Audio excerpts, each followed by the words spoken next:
L'homme a transformé la terre en un enfer pour les animaux.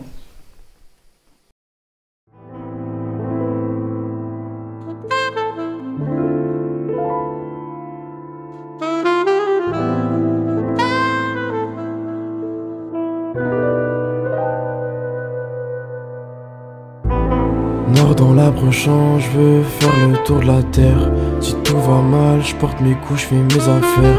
Ce soir je suis seul, je compte tous mes problèmes, ça m'empêche d'en faire.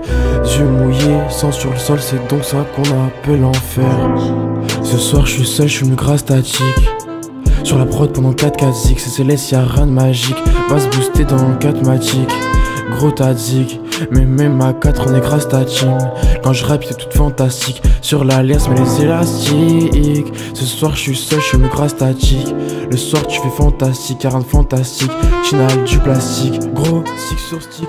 T'as sur tâche, tu joues trop mal, je fais pas la passe. Brisé par cette, j'ai plus d'attache. Tu pas trop mal, tu fais tâche. Donc leur savent bien, je te paie en cash. Je ravale mon seum, j'ai trop la rage. Je vais step up, c'est le démarrage. Les disputes gros, j'ai plus l'âge. Je guette le whisky, prend de l'âge. J'ai si le bateau couche, je rentre à la nage. Nord dans l'arbre champ, je vais faire le tour de la terre. Si tout va mal, je porte mes couches, je fais mes affaires. Ce soir je suis seul, je compte tous mes problèmes, ça m'empêche d'en faire. Yeux mouillés, sang sur le sol, c'est donc ça qu'on appelle l'enfer. Alors Joël Verdier, merci de me recevoir. Vous êtes depuis plus d'un demi-siècle adepte d'une alimentation végétale, végétarienne puis végane, et vous militez depuis longtemps pour le droit des animaux, avec de nombreuses associations, que ce soit en France ou dans d'autres pays comme les États-Unis, en sachant que vous avez eu la chance de beaucoup voyager durant votre vie.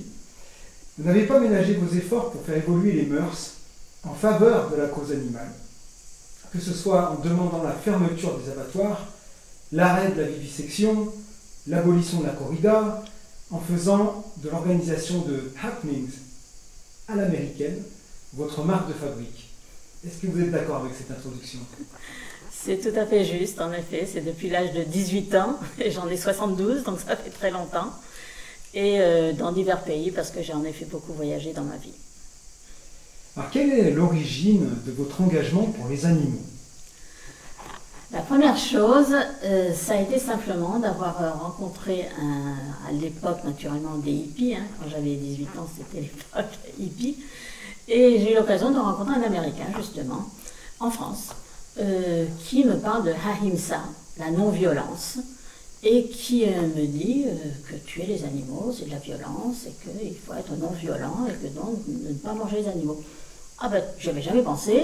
Tout de suite, je me suis dit, ben, il a raison. Et je suis devenue végétarienne à l'âge de 18 ans. Ahimsa, c'est un terme sanskrit qui veut dire non-violence. C'est ça, parce qu'à l'époque des hippies, beaucoup de gens allaient en Inde, et donc ramenaient ces notions de non-violence, ces notions de végétarisme, qui étaient très nouveaux pour la France. On se rappelle de l'exode vers Katmandou, des Beatles. Des chemins de Katmandou, des Beatles, que j'ai connus personnellement. Oui. D'accord, donc ça a commencé avec une rencontre, finalement, c'est quelqu'un d'autre qui vous a montré la cause animale et le pourquoi il était important de ne pas être violent vis-à-vis de nos congénères et d'animaux. Et plus tard, pour justement continuer dans cette lignée, j'ai ouvert des écoles végétariennes, où au repas de midi, c'était végétarien pour tout le monde. Des écoles naturellement, pas des écoles publiques, des écoles hors contrat. Donc vous étiez plutôt en avance sur votre temps à l'époque? Oui. C'était vers quelle année? 1968. D'accord. Et est-ce qu'on a une idée à l'époque du pourcentage de végétariens, végétaliens ou véganes dans la société? Ça ne faisait que commencer. Il y avait dans toute la France un seul magasin qui avait des produits végétariens, c'était La Vie Claire, qui a été le premier. Il y en avait un à Paris, le seul dans toute la France. Quand on pense que maintenant, il y a tellement de magasins bio avec des produits végétariens, véganes, à travers la France entière, à travers le monde même, à l'époque, il y en avait un. Et les personnes qui l'avaient ouvert ou qui le tenaient, est-ce que ces personnes souffraient d'une ostracisation? Non, pas du tout. C'était M. Geoffroy que j'avais rencontré. Et non, ça avait été bien accueilli. Oui. Alors quel a été le drive pour votre engagement? Est-ce que c'était contribuer à alléger le fardeau de souffrance porté par les animaux, rendre le monde meilleur pour les générations futures, lutter contre les formes de domination, un petit peu tout ça? C'était surtout pour les deux premières raisons. C'était en effet rendre le monde meilleur. Toute ma vie, j'ai voulu améliorer cette société, améliorer ce monde, le rendre meilleur. C'était un petit peu l'idée hippie, hein, flower power.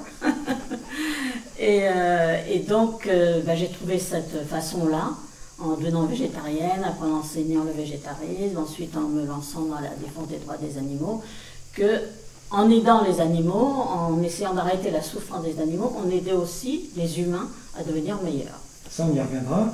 Alors, quand vous avez commencé, il y avait un seul magasin végétarien. Aujourd'hui, on estime qu'il y a à peu près 4% de la population française qui est végétarienne, végétalienne ou végane. Comment vous regardez cette augmentation quand même assez importante? Oui, eh bien, quand j'ai commencé le militantisme, nous étions en France à 2%.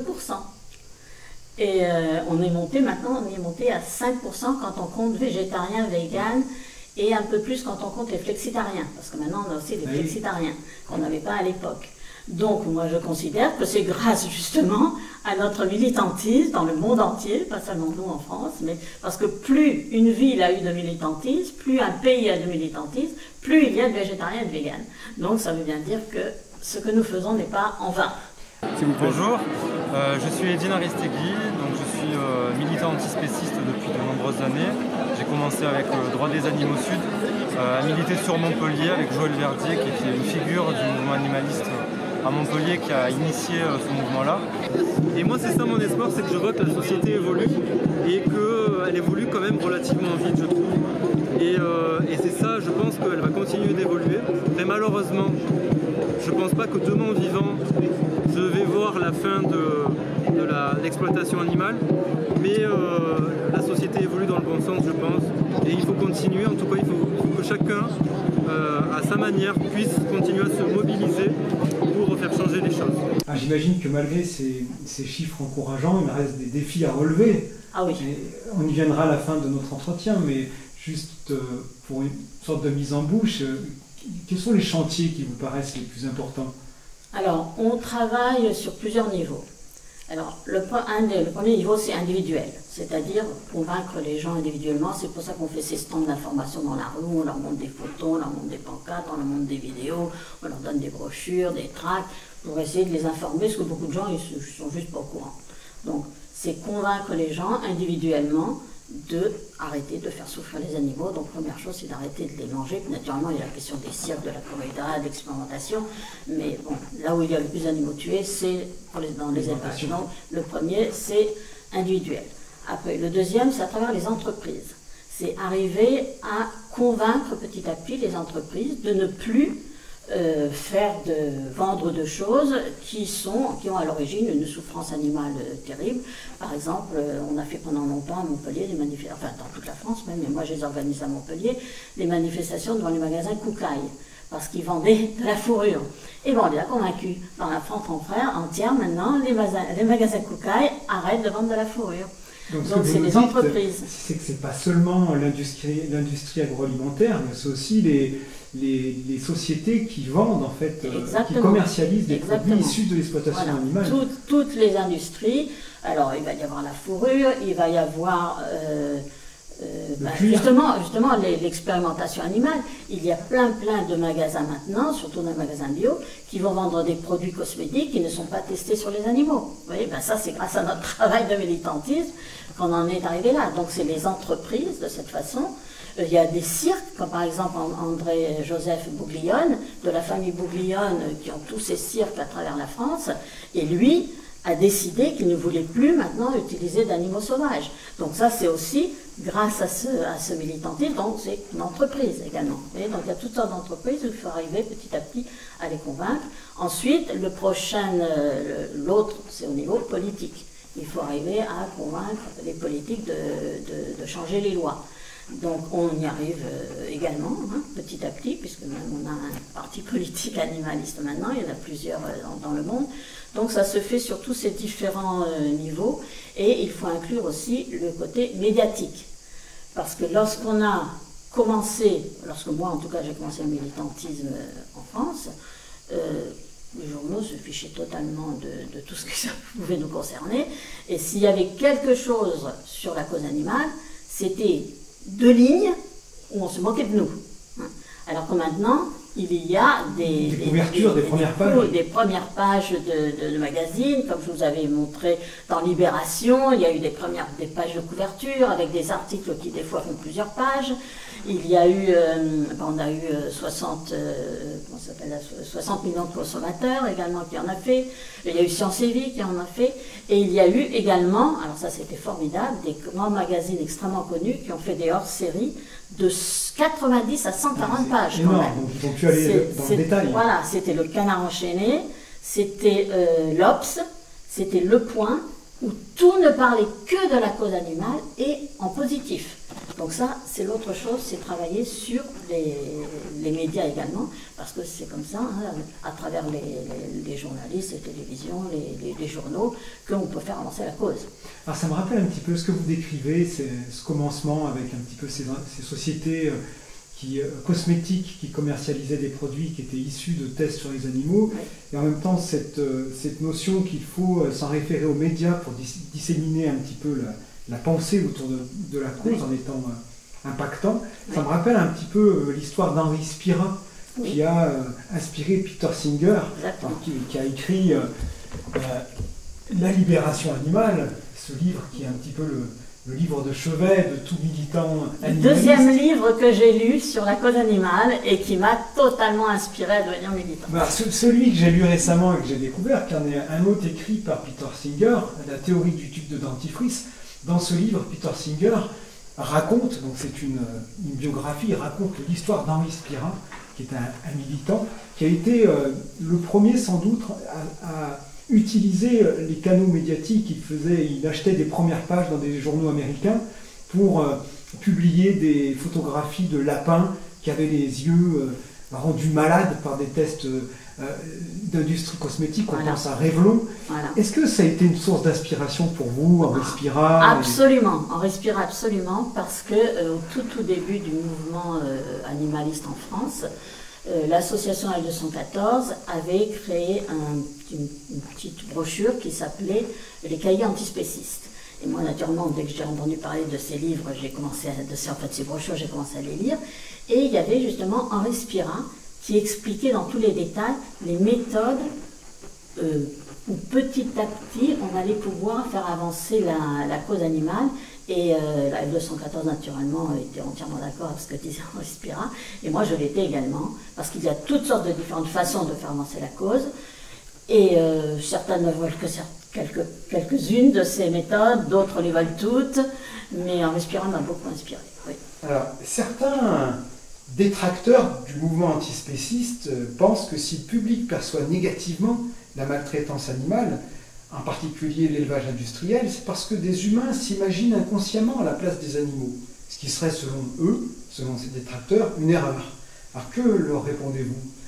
Ce que je leur réponds, c'est qu'on est loin de Descartes, qui disait que l'animal n'avait aucun sentiment, ne ressentait pas la douleur, et que maintenant, depuis pas mal d'années, il y a ce qu'on appelle les éthologues, qui étudient justement la conscience animale, ce qu'on appelle aussi à partir du mot anglais la sentience animale, où on apprend, et ce sont des scientifiques, donc c'est pas du tout une question qu'on se met à penser que nous, les humains, les animaux pensent comme nous, non, pas du tout, c'est scientifique, c'est des éthologues qui étudient ça, qui ont écrit des tas de livres sur la sentience animale, et qui nous prouvent que les animaux ont toutes sortes de caractéristiques que jusqu'à présent on disait ce n'est que les humains, il n'y a que les humains qui ont la conscience de l'entraide, il n'y a que les humains qui ont la conscience de l'amour, il n'y a que les humains qui ont toutes ces différentes consciences qu'on ne donne qu'aux humains, et qui eux prouvent par toutes sortes d'expérimentations diverses que les animaux également ressentent un grand nombre de ces différentes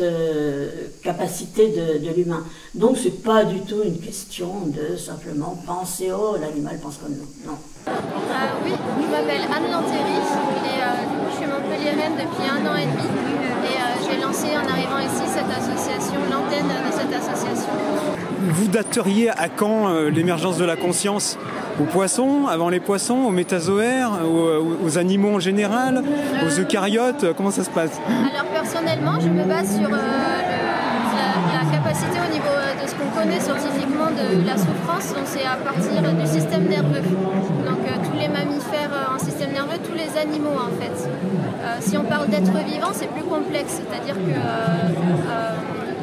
les êtres vivants, en fait, ça englobe aussi les plantes, etc. Donc c'est vraiment pas ça qu'on cible. Ce qu'on cible, c'est les êtres sensibles, donc dotés de capacités de souffrir comme nous les humains.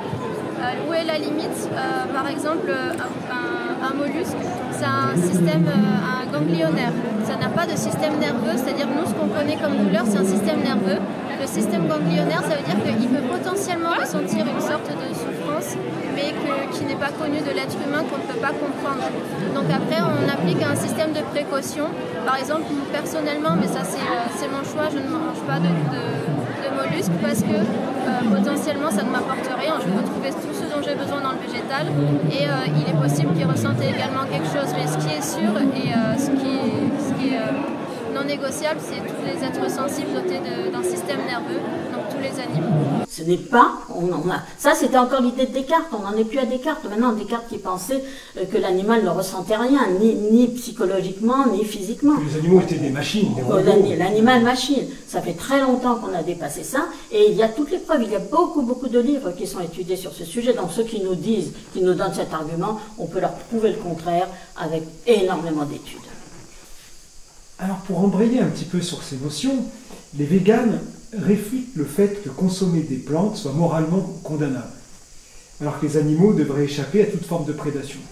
Or les plantes ne sont pas des choses non plus, mais des êtres vivants, au même titre que les animaux. Et parmi les animaux, certaines espèces sont dotées d'un visage reconnaissable par l'humain, d'autres pas, certaines espèces sont pourvues d'un système nerveux sensoriel, d'autres pas.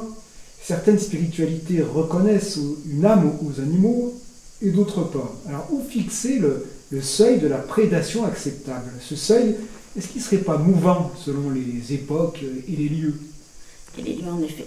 Alors, en effet, pour moi qui ai beaucoup vécu et voyagé en Inde, dans la philosophie, dans la civilisation indienne, tous les êtres vivants ont une âme. Donc, non seulement les humains, mais les animaux et les plantes.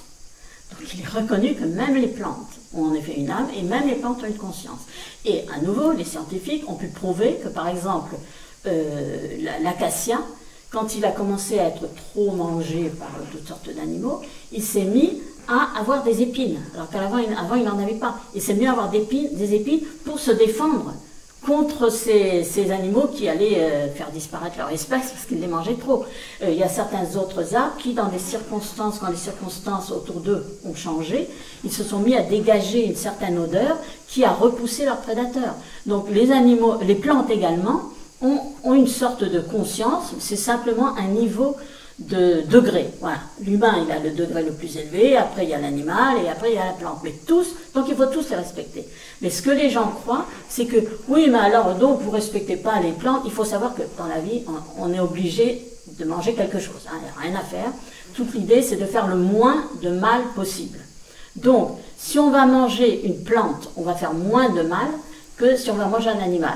Et ceux qui me disent « Ah oui, mais la carotte, elle hurle », je leur demande d'aller dans un abattoir, d'aller écouter les cochons, d'aller écouter les veaux quand ils sont tués, les cochons qui hurlent.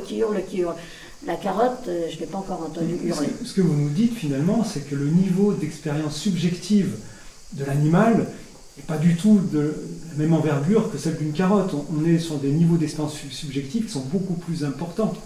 Exactement. Donc comme on est obligé de faire du mal, il n'y a pas moyen de vivre sans manger quelque chose, il faut faire le moins possible. Et c'est sûr qu'on en fait moins en mangeant des carottes qu'en mangeant un cochon, une poule ou une vache. On a peut-être un autre niveau de lecture aussi sur le fait qu'il est plus difficile pour les végétaux d'arriver en fait à discriminer une individualité. C'est-à-dire que dans un champ de carottes, on va avoir plus de mal à considérer qu'on a des individus, là où dans une fratrie de cochons, on va tout de suite reconnaître des individus. Exactement. Il y a un livre merveilleux qui a été écrit, qui était La vie secrète des arbres, qui justement explique la conscience des plantes.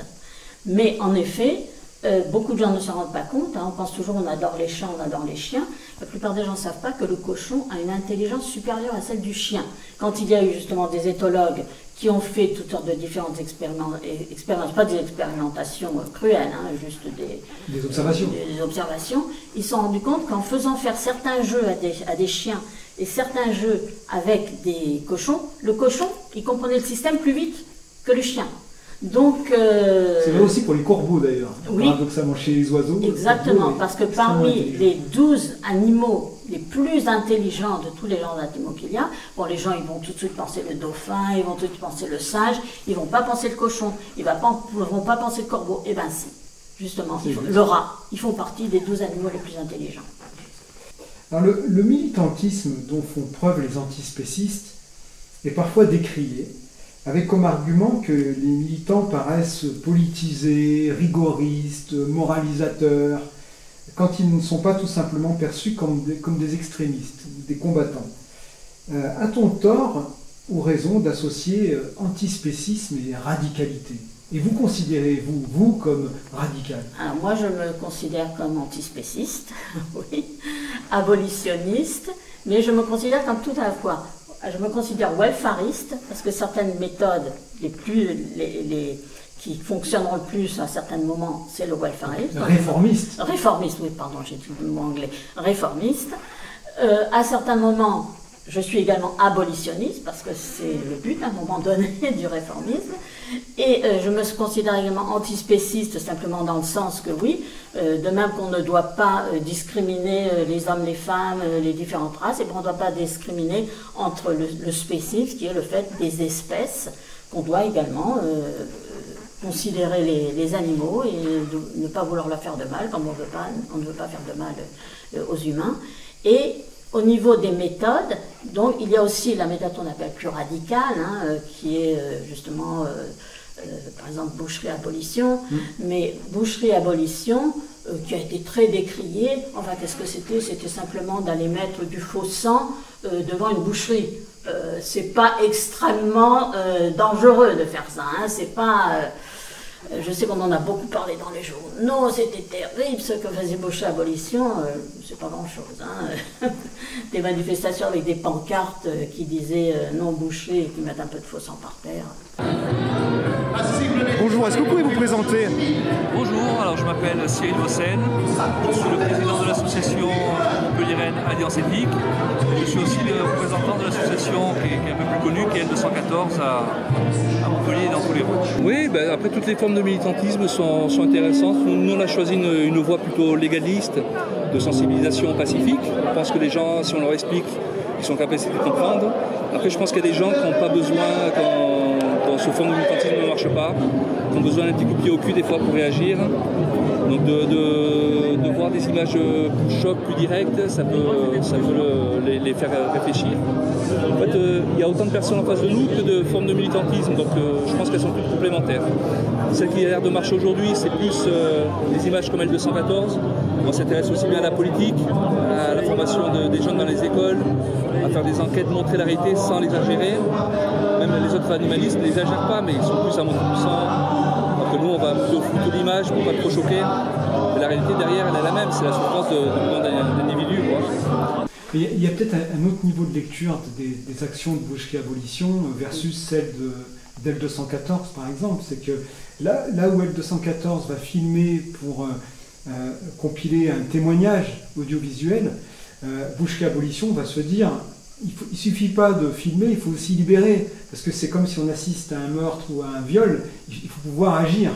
Et il y a peut-être cette dichotomie qui se joue. Alors comment vous positionnez-vous? Eh bien moi je suis pour toutes les méthodes, je trouve que toutes sont bonnes. Je suis 100% pour L214, j'ai toujours soutenu à fond L214 depuis leur tout début, parce que ce qu'ils font, et c'est qu'il y a eu en fait le maximum d'impact, parce que montrer la réalité que les gens ne connaissent pas et qui se retrouvent dans les journaux, à la télévision, etc., ça a un énorme impact sur les gens. C'est d'aller filmer ce qui se passe dans les abattoirs, des élevages industriels et tout ça, ce qui se faisait aux États-Unis depuis très très longtemps, mais qui n'était pas encore fait en France. Donc au début, on était obligé de montrer les photos des États-Unis, mais en fait, exactement la même chose se passe en France. Et grâce à L214, pas que L214, il y a One Voice qui l'a fait aussi, par rapport aux dauphins, par rapport au cirque et toutes sortes de différents sujets. C'est essentiel. Mais en même temps, de pousser un peu en allant faire des actions plus controversées ou plus radicales, ou bien, comme ils font aux États-Unis, en allant libérer des animaux, hein, ils libèrent des animaux dans des élevages. Moi, je suis OK aussi pour ces méthodes-là, parce que ça fait aussi bouger les consciences, de voir que c'est des êtres à part entière.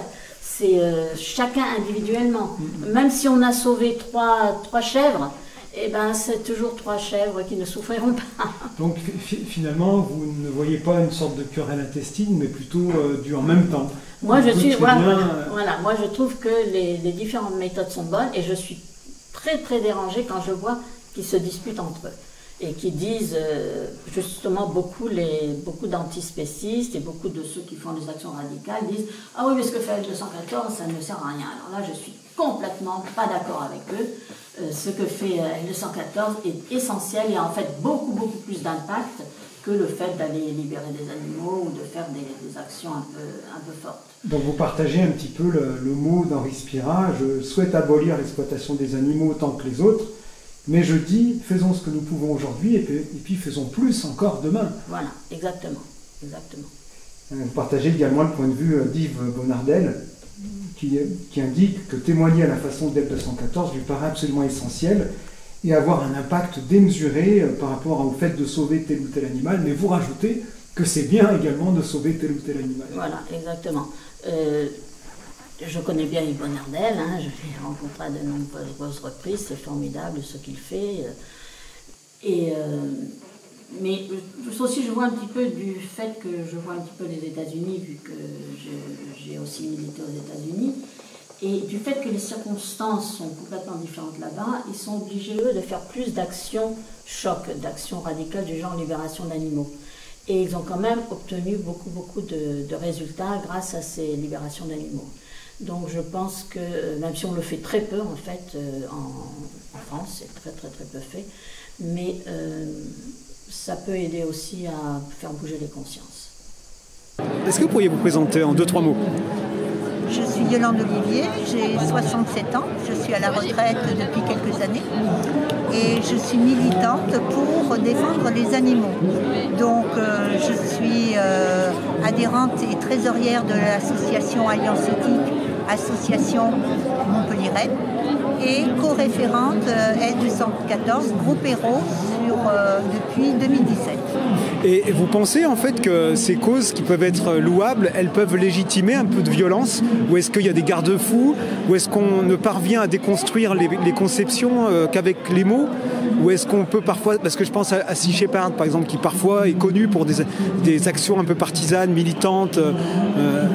Vous positionnez comment dans ce débat? Alors, les Sea Shepherd, oui, ils ont été malmenés, notamment il y a quelques dizaines d'années, notamment par Paul Watson, parce qu'il avait osé se mettre devant les baleiniers japonais. Mais en fait, effectivement, ils voulaient sauver les baleines. On les a appelés les éco-terroristes. C'est quand même extraordinaire. Moi, je ne crois pas à la violence. Je crois à des actions peut-être musclées.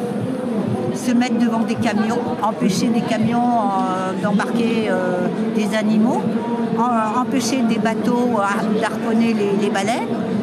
Oui, moi je crois à ce genre d'action. Mais des actions violentes avec des menaces, non, ça ne sert à rien. C'est contre-productif parce que justement, une partie de la société n'est pas prête et des politiques, après, vont nous reprocher qu'on lutte contre la violence avec de la violence. Donc ça ne marche pas. Mais on a besoin d'actions impactantes. Je donne toujours l'exemple qu'il y a pour la ségrégation des États-Unis. D'un côté, vous avez eu Martin Luther King, où je suis 100% pour tout ce que faisait Martin Luther King, qui était justement dans la non-violence. Et puis à côté, vous avez aussi Malcolm X, qui faisaient des choses un petit peu plus costauds. Et c'est les deux en même temps qui ont fait avancer les choses et qui ont fait que la ségrégation a pris fin. C'est juste. Donc, par contre, ce que je voudrais rajouter sur ce sujet, c'est que je ne suis pas d'accord, par exemple, avec certains groupes qui disaient que ce que faisait A214 ne valait rien, il n'y avait que leur méthode qui marchait. C'est faux. Il faut les deux. Il faut les deux, les trois, les quatre, il faut toutes les différentes méthodes, mais surtout pas penser que c'était surtout à l'époque où A214 faisait beaucoup de choses contre les œufs en cage. Moi, j'ai beaucoup manifesté fait ces différentes manifestations pour que les poules soient quand même un peu plus en liberté. Mais même si on sait que c'est pas l'idéal, c'était déjà un petit mieux. Ça faisait quand même avancer les choses. Et beaucoup de magasins ont arrêté d'avoir des œufs de poule en cage. Et ça a beaucoup progressé grâce à ça. Et justement, l'association PETA aux États-Unis, qui est également travaille en même temps sur le réformisme et sur l'abolitionnisme, exactement comme en 1914, ils avaient été également attaqués pour ça, en disant oui, c'est des réformistes, ça sert à rien, il faut que l'abolitionnisme, alors qu'ils font les deux en même temps. Et on leur disait, oui, parce que quelqu'un, du coup, va acheter des œufs de poules qui ne sont pas enfermés en cage, hein, ils appellent ça les œufs plein air, et du coup, ils ne vont pas arrêter de manger des œufs. Et ben, d'après les statistiques qu'ils ont étudiées, ils ont vu que c'est faux. Parce que ce qui se passe, c'est que quand les gens commencent à prendre conscience et à se dire « Ah, ben, je vais acheter que des œufs de poules qui ne sont pas en cage, qui sont en plein air », ils ont fait un petit progrès, déjà, vers la question animale. Et après, ils vont aller plus loin. Chaque pas compte, finalement. C'est pas qu'automatiquement, ils vont s'arrêter là. Ils vont continuer, ils vont avancer. Donc, c'est faux de se dire « Ah, ben voilà, alors maintenant, ça y est, les poules seront dans des cages un petit peu plus grandes au lieu d'être dans des cages un petit peu plus petites, et c'est tout ce qu'on a obtenu. » Non, non. Ils ont les preuves que c'est le contraire. Disons que la violence, elle est surtout dans ce qu'on fait aux animaux. Et donc, c'est ça qu'il faut surtout regarder, parce que jeter du faux sang, bon, voilà, ça fait pas vraiment une grosse souffrance. Le commerçant va pas être content, donc effectivement. Mais quand on compare ça avec des animaux qui se font massacrer tous les jours, qui subissent la torture, ça c'est des vraies souffrances, et c'est ça qu'il faut arrêter. Et pour moi, il faut agir sur absolument tous les fronts. En politique, le parti animaliste essaye justement de faire rentrer la question animale, c'est son objectif, dans le débat politique aujourd'hui. Nous, on agit sur le front dans la rue, avec les personnes elles-mêmes pour essayer de changer là-dedans. Et effectivement, il y a toute la souffrance dans les abattoirs, c'est normal qu'il y a des gens qui deviennent fous et qui aient envie de les libérer de ces atrocités. Les photos que vous nous avez fait parvenir sont impressionnantes. On voit que vous avez organisé énormément de manifestations, de happenings qui étaient plus ou moins visuels. Alors, ça rappelle quand même un peu les méthodes de l'action directe chères aux anarchistes. Est-ce qu'il y a quelque chose de l'ordre... Est-ce que vous revendiquez de l'anarchisme ou est-ce que c'est une source d'inspiration? En fait, c'est pas tout dans ce sens que je l'ai fait, mais c'est dans le sens qu'il faut attirer l'attention des gens. Et que, surtout lorsqu'on est nous à Montpellier sur la place de la Comédie, il y a plein de gens, il y a plein de passages, il y a plein de magasins, il y a plein de boutiques. Donc il faut attirer l'attention des gens. Et si juste on a notre petit stand, ça ne va pas beaucoup attirer les gens. Par contre, quand il va y avoir des mises en scène, les gens vont être un petit peu choqués, donc ils vont aller regarder, donc ils vont s'approcher, donc ils vont garder les brochures, ils vont garder les tracts, ils vont nous parler. Et ça va avoir beaucoup plus d'impact sur les gens que si on n'a pas ces mises en scène. C'est pour ça que moi j'ai beaucoup développé les mises en scène. J'en faisais presque à chaque fois lorsque j'organisais quelque chose à Montpellier. C'était pas dans l'idée anarchiste, c'était dans l'idée de attirer l'attention des gens pour qu'ils s'intéressent à la cause animale. Il y a en effet beaucoup de militants dans la cause animale qui se revendiquent anarchistes, surtout à l'époque du NPA. Hein. Maintenant on en parle beaucoup moins, mais il y a quelques années le NPA était très actif. On avait beaucoup de militants qui faisaient partie du NPA et qui se considéraient donc anarchistes. Moi je ne l'ai jamais fait dans cet état d'esprit. Une position intéressante est de considérer que le problème de l'exploitation animale se situe à la racine. On parlait de radicalité, la racine du mot radicalité, c'est justement racine. Et ce que je veux dire par là, c'est que le problème de l'exploitation animale serait finalement un problème d'état d'esprit, de mentalité, qui permet que les animaux soient mis en situation de souffrance. Est-ce que, selon vous, il n'y aurait pas quelque chose à travailler dans notre rapport avec les animaux, au même titre que dans notre relation à la nature. Et ceci dès le plus jeune âge. Alors, exactement.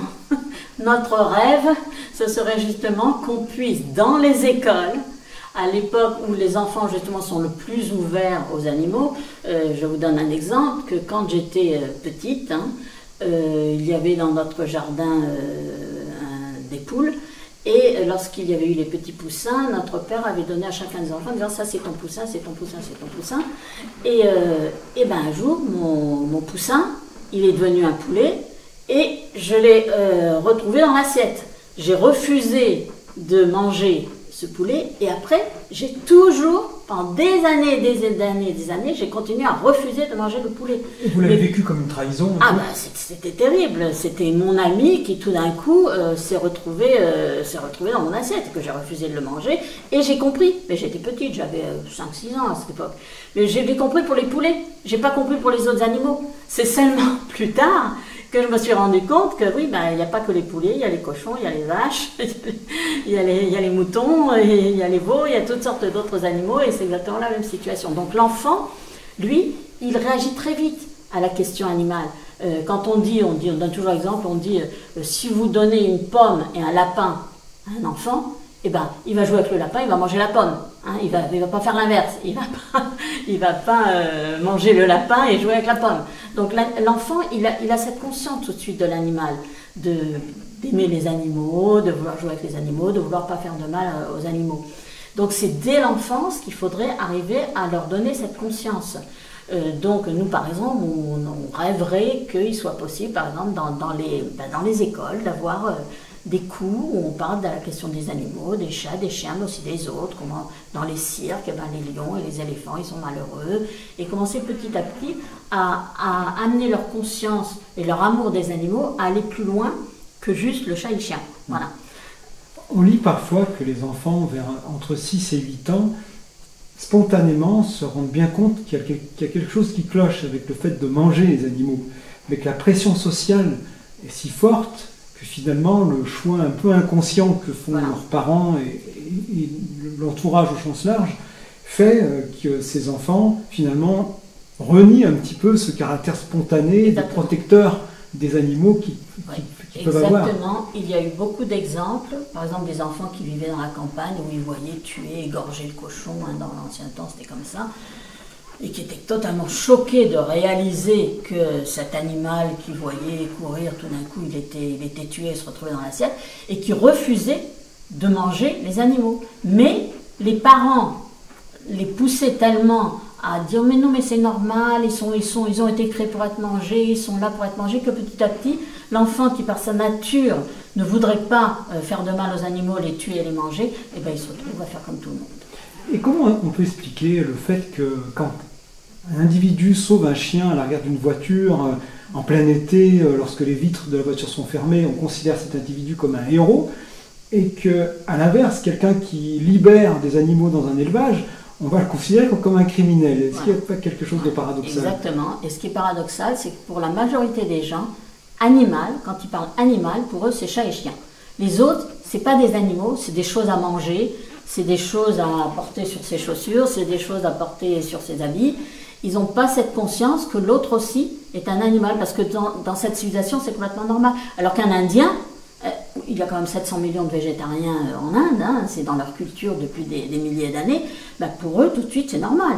L'animal, on ne lui fait pas de mal, on ne le tue pas, c'est dans leur culture, c'est normal. Ce que vous nous dites, c'est que lorsqu'un animal est estampillé nourriture, il est très dur pour lui de s'en sortir. Exactement, exactement. Et c'est pour ça qu'il faut qu'on voudrait, nous, commencer à pouvoir, dans les écoles, arriver à leur donner cette conscience, enfin ils l'ont déjà, mais à leur permettre de se développer. Je vous donne l'exemple d'un petit enfant que je connaissais aux États-Unis, qui avait 8 ans, et que je voyais naturellement, on est assez souvent, et je m'étais mis à lui montrer quelques livres faits pour les enfants, faits exprès par PETA pour les enfants sur la question animale, mais vraiment fait de façon enfantine, hein, pour ne pas les choquer. Et bien ce petit enfant, il a décidé qu'il ne voulait plus manger les animaux. Quand il a vu tout ça, tout de suite, il a dit « je ne veux plus manger les animaux ». Naturellement, ses parents n'ont pas accepté. Alors du coup, il venait chez moi pour que je lui fasse de la nourriture végétarienne. Et après, vous savez ce qu'il m'a dit? Il m'a dit « ben moi, quand je serai grand, je serai président, et quand je serai président, eh bien, la viande, elle sera très, très, très, très, très chère, et puis les fruits et les légumes, ce sera pas cher du tout. Vous voyez? Donc un enfant, il suffit de lui montrer la vérité, et il réagit tout de suite. Alors que l'adulte, il en faut pour arriver à le convaincre. Moi, j'étais secrétaire générale de l'association pendant très longtemps. Et là, maintenant, je fais mission pédagogique et, entre autres, je cherche le financement. Je pense que tout le côté émotionnel, le côté sensible, c'est important. On s'en rend peut-être pas compte parce qu'ils sont là. Mais je pense que favoriser l'émerveillement, faire écouter, même pas faire reconnaître, mais au moins faire écouter, montrer les petites bêtes, montrer les grosses bêtes, faire écouter. Je pense que c'est rendre sensibles les personnes à l'environnement dans lequel ils sont et ça donne un autre regard sur le milieu dans lequel ils évoluent. On entend parfois que la plupart des consommateurs de viande seraient atteints de dissonance cognitive, un processus qui fait référence au décalage entre la réalité de leur régime alimentaire carné et la conviction, largement partagée, qu'il ne faut pas faire de mal aux animaux, parce que ces derniers ressentent des émotions et de la douleur. Existe-t-il des moyens de réduire cette dissonance cognitive, d'inciter à faire le choix finalement de la cohérence? Oui, il y a des moyens et c'est ce que nous, les militants, nous faisons. C'est qu'il faut leur montrer. Je vous donne un exemple. Un jour, je tenais un stand et j'avais une vidéo, un grand écran où je montrais ce qui se passait dans les abattoirs, les élevages et tout ça. Et il y avait un monsieur qui était là en train de regarder les vidéos qui passaient. Il disait, mais ils sont en train de les tuer. Mais ils sont en train de les tuer. C'était des poulets qui étaient égorgés, là, qui étaient accrochés par leurs pattes sur une chaîne et qui étaient égorgés. Donc c'est-à-dire que lui, qui mangeait du poulet depuis des années et des années, il n'avait pas fait le lien que oui, là, les poulets, pour les manger, on les tue. Donc ça, c'est exactement ce que vous dites, la dissonance cognitive. Et nous, ce que fait L214 en faisant toutes ces investigations, ce que fait PETA aux États-Unis, ce que font beaucoup d'associations, pour montrer ce qui se passe exactement dans tous ces endroits où les animaux sont martyrisés, c'est pour justement que les gens voient, parce que ils sont formatés à ce que la viande, c'est un petit truc dans une barquette, hein, ils n'y pensent même pas que c'est un animal. Pour qu'ils se rendent compte que c'est un animal qui a souffert pendant toute sa vie dans les élevages industriels, qui a souffert au moment où il est tué, et leur permettre de petit à petit changer leur conscience. Donc oui, il y a des méthodes et ça marche, parce que la preuve, c'est que, je vous dis, là, quand j'ai commencé, il y avait 2% de végétariens et véganes en France, et maintenant on est monté à 5%. Donc bon, ça a mis du temps, hein, ça a mis 15 ans, mais bon, ça avance. Et dans la majeure partie des pays du monde où il y a du militantisme, eh ben, il y a ces changements dans la conscience des gens. Donc oui, on peut le faire. Donc je pense que les gens, une fois qu'ils ont compris ça, une fois qu'ils savent, parce qu'on a beaucoup de lobbies qui travaillent de manière très importante hein, pour que les gens ne sachent pas en fait les souffrances que ressentent les animaux. D'ailleurs, ils utilisent un lexique bien adapté. Par exemple, la viande, ils appellent ça la viande, alors qu'en fait c'est de la chair. Les chasseurs, quand ils tuent des animaux, ils appellent ça prélever les animaux. Et donc, c'est bien travaillé. Les lobbies travaillent d'une manière assez importante en mettant les moyens pour occulter la vérité. Et nous, on est là pour leur dire la vérité. Et une fois que les gens entendent ça, ça les fait réfléchir. Petit à petit, on met une graine dans leur tête. Et en fait, est-ce qu'il n'y aurait pas un double tour de passe-passe réussi par la grande distribution et l'industrie agroalimentaire en général? Premier tour de passe-passe, ça serait le conditionnement des produits animaux, où on ne le dit pas, mais un bout de viande, c'est de la chair morte du cadavre, et qui est présenté comme étant un produit de consommation. Donc là, il y aurait un premier tour de passe-passe, et un deuxième tour de passe-passe qui est de faire penser au consommateur que parce qu'il n'est pas celui qui égorge ou qui tue ou qui exploite directement, parce qu'il n'est pas le bourreau, il n'aurait pas les mains sales. Est-ce que vous êtes d'accord avec le constat de ces deux tours de passe-passe? Exactement, ce sont exactement les deux tours de passe-passe. C'est pour ça que Paul McCartney disait que si les abattoirs avaient des murs en verre, tout le monde deviendrait végétarien. Parce que les gens ne voient pas du tout ce qui se passe, ils n'ont aucune conscience de ce qui se passe. Mais combien de gens n'ont aucune idée de ce qui se passe dans un élevage industriel? Et l'agroalimentaire utilise ça à fond, dans le sens, par exemple, vous allez voir une boucherie, hein. Vous allez voir une belle photo de veaux et de vaches en train de gambader. Vous allez voir des poules en train de gambader. Vous allez voir des petits cochons en train de gambader. C'est les images qu'ils vont avoir devant leur boucherie. Alors qu'on sait très bien que, par exemple pour les cochons, la majorité des cochons sont élevés en cage. Et ce n'est pas montré. Pareil, une fois j'ai vu une émission où il parlait justement de la question de la viande et tout ça. Et ben, il ne montrait que des animaux gambadant dans les prés. Il ne montrait pas les animaux dans les élevages industriels. Donc c'est vraiment de la mauvaise foi, c'est tromper les gens, en effet, que de ne pas leur montrer la vérité. C'est pour ça que nous, avec L214, on montre la vérité. Et vous avez des animaux qui sont complètement invisibles, c'est-à-dire qu'on accepte dans l'assiette.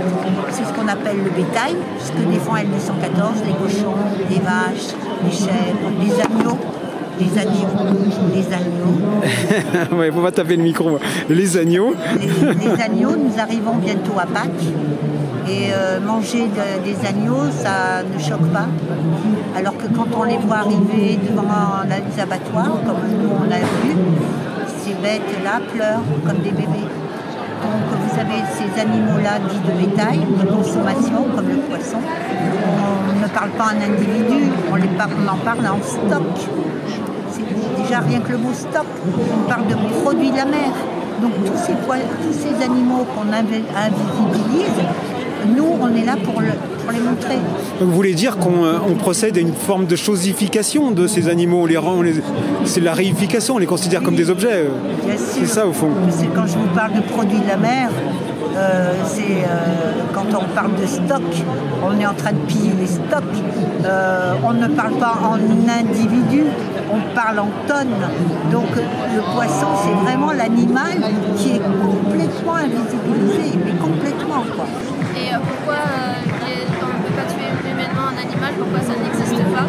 Parce que souvent on se conforte dans le bio, le bien-être, le plein air, mais ça soulage uniquement notre conscience, c'est du marketing. L'animal, il est toujours tué de la même façon, que ce soit une petite ferme ou un grand abattoir. Alors ça, c'est un très très bon point également. Par exemple, une fois, je tenais un stand là sur le véganisme, sur la place de la Comédie. Il y a un jeune homme qui vient, et un jeune, ça doit être un étudiant, et qui nous dit c'est horrible, c'est terrible. J'avais la vidéo, hein, c'était justement les cris d'animaux, les animaux tués dans les abattoirs, il y avait les hurlements des animaux. Il vient nous voir, il nous dit moi j'ai travaillé pendant 1 mois dans un abattoir, c'est terrible, c'est affreux ce qui se passe, j'ai pas pu continuer, c'est une abomination, on me faisait tuer des petits chevreaux minuscules. Il était complètement, mais dans un état de fébrile terrible de ce que c'était que d'être tueur d'abattoir. Hein. Et ça, ben, naturellement, la plupart des gens, ils n'en ont pas conscience. Et par exemple, en Inde, à nouveau, hein, puisque c'est quand même le pays où il y a le plus de végétariens au monde, donc c'est pour ça que je fais beaucoup référence à l'Inde et ça fait partie de leur civilisation depuis des milliers d'années. Eh bien, là-bas, vous savez que l'Inde parle toujours de la question du karma. Hein. Si on fait du bien, il nous arrivera des choses bien. Si on fait du mal, il nous arrivera des choses mal. Eh bien, il est dit là, et là, c'est ce que j'apprécie énormément, c'est que celui qui fait le mal, c'est celui qui mange l'animal, c'est celui qui vend l'animal, c'est celui qui achète l'animal, c'est celui qui élève l'animal, c'est celui qui tue l'animal. Vous voyez, eux, ils ont vu l'histoire entière. Voilà. Ils sont tous également coupables de la souffrance de l'animal. Et ça, c'est ce que les gens ne veulent pas reconnaître. Oh, le méchant, c'est celui de l'abattoir. Hein. Moi, j'ai rien fait de mal. Non, si tu n'achetais pas, ben, le tueur d'abattoir, il ne tuerait pas les animaux. Et c'est intéressant parce qu'on avait au VIe siècle le régime pythagoricien. Et ce régime, en fait, était basé sur le fait que Pythagore croyait en la métempsychose, la réincarnation en animal. Et c'est pour ça qu'il se refusait à manger, à consommer la vie d'animal. Oui, parce que selon la philosophie indienne, on ne se réincarne pas que dans des humains, mais ça peut être dans des plantes, ça peut être dans des animaux. Et donc il y a un égal souci de la vie de chaque être, quel qu'il soit. Alors, certains pensent que le véganisme et l'antispécisme ne seraient pas en mesure de nous proposer un futur plus souhaitable que l'image actuellement mise en avant par le lobby de la grande distribution et des chaînes de restauration, d'une alimentation à base d'animaux heureux, élevés localement et en plein air. Considérez-vous que cette description, qu'on peut qualifier de mythe de la viande heureuse, considérez-vous que cette description est romantique, voire mensongère? Oui, alors elle est romantique et mensongère dans le sens où des fois, par exemple, on va dire que ces œufs viennent de poules qui sont en liberté. Et après, quand on va aller voir l'élevage, on va voir que la poule, oui, quelques heures par jour, la porte du hangar où elles vivent entassées les unes sur les autres est ouverte. Il est ouvert sur une petite cour où il n'y a rien, que de la boue. Et les poules, ce qu'elles aiment, elles, c'est courir dans la nature, c'est trouver des petits insectes, c'est trouver toutes sortes de choses. Et elles n'y vont même pas, des fois, parce qu'elles savent qu'il n'y a rien d'intéressant. Il y a juste un petit carré de boue. Donc, il y a les faux élevages en plein air. Hein. Et pour ce qui est des vrais élevages en plein air, le problème, bon, ils ne seront jamais heureux au moment d'être tués à l'abattoir. Hein, oui, il faut jamais oublier que la finalité, c'est quand même... Et le transport pour les amener là-bas, qui est une l'histoire se termine mal. Quand même. Voilà, ça se termine mal. Et puis l'abomination de ce que c'est que les voyages, parce que des fois, c'est pas la porte à côté. Hein. C'est des heures et des heures pour aller des fois dans d'autres pays, ou bien c'est eux qui viennent d'autres pays. Donc il y a toute cette partie qui est abominable. L214 a fait aussi des vidéos de ce qui passait avec les petits chevreaux entassés dans des camions qui étaient faits pour des cages pour les poules. Enfin, c'était affreux. Donc il y a cette question de la viande heureuse, et surtout il y a la question que la consommation, j'irai vous chercher les chiffres, la consommation de viande a tellement augmenté, hein, par rapport aux années 50, voilà, ça a doublé, qu'il est impossible de pouvoir élever les animaux dans la nature et pouvoir avoir une consommation pareille de viande. Parce que pour avoir autant d'animaux, il n'y a pas d'autre moyen que de les mettre dans des cages, dans des hangars où ils sont enfermés par plusieurs milliers. Il y a certains hangars où il peut y avoir 250 000 poules hein, qui sont entassées, enfin poulets qui sont entassés. Donc ce que vous nous dites, c'est qu'on est obligé de passer par du taylorisme ou du fordisme, c'est-à-dire une pression productiviste énorme pour arriver à combler les faux besoins, de la population parce que les gens ont tellement augmenté. Moi, je me souviens même moi quand j'étais petite, mais le soir, le repas, c'était de la soupe. Il n'y avait pas de viande. Hein. Des fois, à midi, il y avait de la viande, des fois, il n'y en avait pas. Tandis que maintenant, les gens, c'est des fois matin, quand ils mangeaient enfin, c'est sur les Américains avec leur bacon, là. Mais midi et soir, la plupart des gens, ils ont toujours de la viande. Donc la consommation est telle que c'est impossible. C'est impossible. On n'a pas assez d'espace. Il paraît que si tous les pays de la terre entière mangeaient autant de viande que les Américains sont les pires, ce sont ceux qui mangent le plus, et après c'est les Européens. Il faudrait 2 fois la surface de la planète Terre. Donc c'est juste impossible. C'est juste impossible. J'ai parlé de Henry Ford. Il faut savoir qu'Henry Ford a eu l'idée d'appliquer à ses chaînes de montage automobiles ce procédé un petit peu de séparation des tâches, etc. Voilà. En visitant en fait les abattoirs de Chicago, les yards de Chicago. Voilà. Donc il y a quand même un lien. Et il ne faut pas oublier non plus que l'un des seuls Américains, voire le seul Américain à qui Hitler a rendu hommage, c'est Henry Ford, qu'il en avait un portrait dans son bureau. Ah oui. Ça permet de faire des liens dans cette direction également.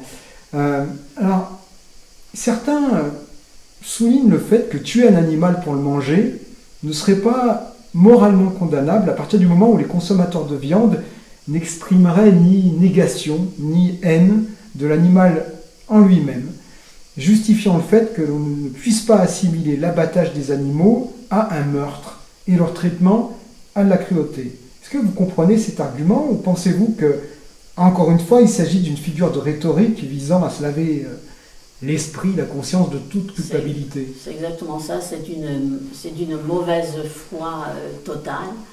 Il y a même certains qui disent que l'animal, il se sacrifie pour l'humain, il est heureux de mourir pour l'humain. Désolé, il n'y a aucun animal qui volontairement se fait enfermer dans une cage toute sa vie et qui se fait tuer. Donc c'est juste une mauvaise foi totale. Bonjour toi. Il y en a 4. Ah ouais. Et ça, c'est Donc c'est des renardeaux. Renardeaux, et la mère a probablement été piégée, c'est la grosse époque. Heureusement, il y en a 4, comme ça ils pourront s'élever ensemble. On va pas les embêter plus longtemps. Donc ils forment une sorte de fratrie. Ouais, c'est une fratrie, ils sont arrivés tous les 4. La mère a disparu. En fait, quand elle fait les petits, c'est dans un terrier, et quand elle disparaît, les petits, quand ils sont dégourdis, sortent, parce qu'ils ont faim. Et donc, quand ils tombent bien, ça va. Ah, très clairement, si les animaux vont mal, c'est pas parce qu'ils s'entretuent entre eux, c'est parce que les humains ne laissent pas de place ou ont des activités qui les détruisent ou qui les empêchent, qui les empoisonnent. Les humains ont une très grande responsabilité dans la perte de biodiversité. C'est pas du tout magique si ça se passe. En fait, on retrouve quand même, je trouve un petit peu dans le dialogue qu'on a, cette idée que la dissonance cognitive, elle est généralisée, elle s'applique à différents niveaux. C'est-à-dire qu'il semblerait que même lorsque la réalité est mise frontalement sous les yeux de ceux qui ont de la mauvaise foi, on a des aspects psychologiques doublés de contraintes sociales, culturelles, qui prennent à chaque fois le dessus. Parce que, au fond, face à la réalité de la chose, soit on essaye de ne pas la voir, donc c'est le déni, soit on essaye de trouver des justifications, donc c'est ou de justifier, ou de changer un petit peu son comportement, mais en disant c'est la viande heureuse, c'est ce dont on a parlé. Mais rares sont ceux qui vont jusqu'au bout, en disant qu'il faut faire un constat objectif, et puis accepter de mettre en œuvre des actions. Et la seule action, c'est d'arrêter de manger de la viande. Exactement. Et d'utiliser des produits issus de l'exploitation animale. Exactement, il n'y a pas d'autre moyen, il faut y aller graduellement. Déjà, on a un petit progrès maintenant, on a des gens qui s'appellent les flexitariens, qui en mangent beaucoup moins qu'avant, c'est déjà une avancée. Et puis après, il y a ceux qui deviennent végétariens, puis après, il y a ceux qui deviennent véganes. Moi, je voyais quand je faisais mes activités de militantisme, beaucoup de gens venaient qui n'étaient pas végétariens au départ, hein, quand on faisait des actions contre la corrida ou contre les cirques, c'était pas automatiquement des végétariens. Mais ils avaient déjà cette conscience de ne pas vouloir faire souffrir les animaux, mais ils n'avaient pas eu conscience qu'il y avait les animaux des élevages industriels et des élevages et des abattoirs. Et bien, qu'est-ce qui se passait? Petit à petit, tout d'un coup, il y en avait un qui me disait « Ah ben, je suis devenu végétarien ». Et après, il y en avait quelqu'un qui disait « Ah, je suis devenu végane ». Parce que, en participant à certaines de ces actions, ils voyaient les photos, les vidéos, les brochures, les tracts sur les autres thèmes. Et petit à petit, ils se rendaient compte, ah oui, en effet, il n'y a pas que les chats, les chiens, il n'y a pas que les éléphants dans les cirques, il y a aussi tous les animaux que je mange. Et petit à petit, ils prenaient conscience. Mais nous avons besoin de la jeunesse qui doit se réveiller aussi. Le lambda, on fait tous partie d'une chaîne et chaque maillon a son importance. Et le jour où les maillons commenceront à être solidaires les uns des autres, on avancera. Mais là, pour le moment, les causes sont un peu éparpillées, mais nécessaires. Ce soir je suis seul, je compte tous mes problèmes, ça m'empêche d'en faire. Yeux mouillés, sang sur le sol, c'est donc ça qu'on appelle l'enfer. Ouais frérot, j'espère que tu vas bien. Je tenais juste à te dire que tu t'améliores vraiment au niveau de ta musique, ça s'entend vraiment. J'espère que tu vas aller loin, on est tous derrière toi. Tu mérites cette gloire et moi je te dis à dans 3 ans pour l'Olympia mon frère. Passe une bonne soirée.